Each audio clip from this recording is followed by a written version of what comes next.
אנחנו כרגע חוקרים תיק חקירה שתלונה של איש עסקים מאזור הצפון, שנסחט על ידי משפחה שלמה. הם חברו יחדיו ושלחו לו נערת פיתוי. הנערת פיתוי הזאת הינה קטינה.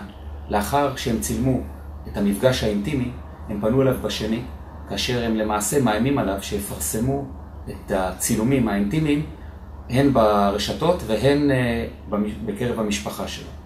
אנחנו חושדים שהשיטה הזאת אינה ייחודית לאותו איש עסקים מאזור הצפון, אלא למעשה שיטה שהמשפחה הזאת הפעילה גם כנגד אנשים אחרים.